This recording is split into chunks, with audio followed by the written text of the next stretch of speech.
Beaucoup de monde se pose la question, comment est-ce qu'on va s'en sortir de cette dette monumentale que les gouvernements sont en train d'accumuler?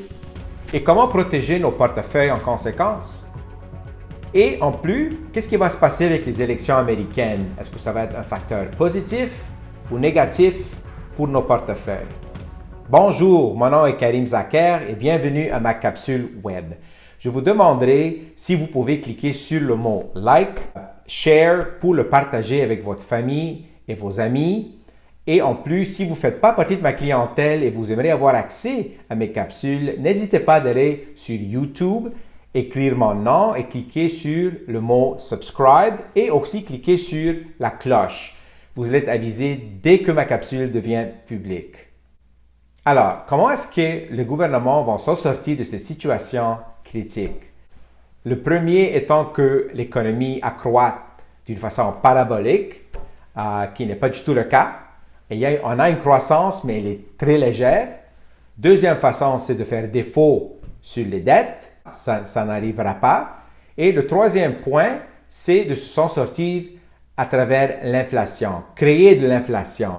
En créant l'inflation, la dette devient plus petite selon un pourcentage de l'économie. Vous allez remarquer que les matériaux montent. Le cuivre a monté cette année de 7% à date cette année et le bois monte d'au-dessus de 50%. Qui veut dire, si vous voulez construire une maison, si vous voulez investir dans l'infrastructure, si vous voulez faire des rénovations, mais ça coûte bien plus cher aujourd'hui que c'était l'année dernière. Le côté service, il n'y a pas encore beaucoup d'inflation parce que les salaires n'augmentent pas au même rythme que les prix des biens. J'aimerais apporter votre attention au diagramme de la S&P 500. Vous allez remarquer que le mois de septembre était un mois un petit peu plus faible que les mois précédents. Simplement, on a eu une mini-correction d'à peu près 7,2% ce mois-ci. Mais je trouve que c'est quand même très bon d'avoir ces genres de mini-corrections parce que ça enlève les spéculateurs, ça fait comme un genre d'un reset et ça nous prépare pour être positionnés pour la prochaine remontée qui s'en vient. Alors, où se positionner comme investissement? Une chose est certaine, à cause de l'inflation, il faut prendre ça en considération quand on positionne les portefeuilles. Alors, être investi dans les actions en particulier bénéficient beaucoup de l'inflation, mais pas toutes les actions. Certains secteurs vont beaucoup bénéficier. Le secteur de transport est un excellent secteur. Des compagnies comme CN, CP, FedEx, UPS, tout est en train de bénéficier de cette nouvelle économie qui est en train de dérouler devant nous.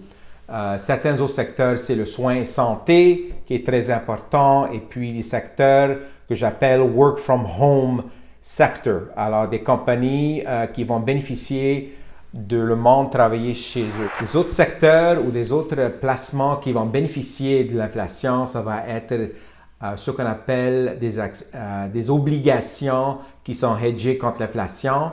On dit en anglais Inflation Linked Bonds. Ces obligations-là montent avec le coût de la vie.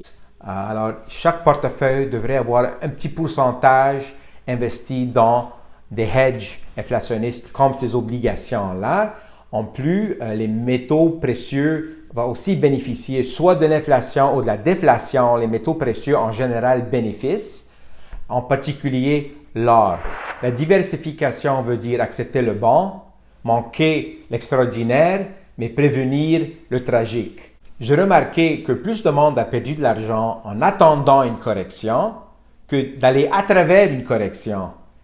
Et vous allez aussi remarquer, je ne sais pas si vous le saviez, mais les marchés en général augmentent 70% de fois.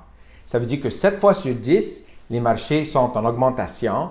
3 fois sur 10, ils sont en diminution.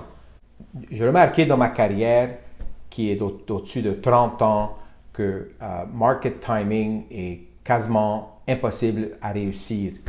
La raison, c'est parce qu'il faut que vous faites 2 décisions qui sont correctes. La première, en étant que vous êtes capable de vous débarquer des marchés au bon moment. La deuxième décision, c'est être capable de retourner dans le marché au bon moment. J'ai jamais vu quelqu'un réussir dans les deux cas. Alors, rester investi est bien plus rentable à long terme que de aller in and out dans les marchés. Et là que le monde voit qu'il y a des élections qui s'en viennent, ils sont en train de se poser la question, est-ce que je devrais débarquer des marchés ou rester dans les marchés? Est-ce que je devrais mettre tout mon argent dans l'or ou aller tout dans des obligations? La réponse est non, non, non. Il faut diversifier, peu importe la situation. J'aimerais vous montrer ce diagramme que j'ai sorti de Forbes Magazine qui démontre dans chaque mandat du président aux États-Unis, qu'est-ce qui s'est passé avec la S&P 500. Et juste dans 2 mandats, depuis 1926, que les marchés n'ont pas réussi d'avoir un rendement positif. Alors, le premier étant 1929, et on sait pourquoi, c'est à cause de la grosse dépression. Et en 2001 à 2008, durant George W. Bush, où les marchés ont reculé à cause de 9/11 et la crise financière qu'on a vécue. Alors, à part ces 2 présidents-là, ces 2 mandats-là, les marchés continuent quand même à monter. Dernièrement, j'aimerais juste vous aviser que si vous recherchez d'avoir une planification successorale, n'hésitez pas de rendre en contact avec nous. C'est toujours une bonne idée d'essayer de payer le moins d'impôts possible, d'être certain que votre testament est bien fait, que vous avez des bonnes assurances, que votre holdco est bien lié à votre compagnie d'opération, si c'est le cas, et que si c'est nécessaire d'avoir une fiducie familiale, de regarder à cette option-là et au minimum, au moins, avoir une projection de retraite. En plus, si vous aimeriez faire une rencontre virtuelle, n'hésitez pas de nous contacter aussi. De plus en plus, je fais des rencontres virtuelles avec un programme qui s'appelle Teams. On n'utilise pas Zoom, on utilise Teams. C'est facile. Je vous envoie le lien, vous cliquez sur le lien et on peut faire une rencontre one-on-one, en discuter votre planification, on peut discuter des marchés ou quoi que ce soit. Merci d'avoir écouté ma capsule. Selon le sondage que j'avais envoyé à ma clientèle, la majorité ont demandé que je fasse cette capsule trimestrielle. Alors, c'est ça que je vais faire. Je toucherai sur plusieurs sujets à chaque capsule. Entre-temps, restez sains, restez saufs, faites attention à la famille et à la prochaine.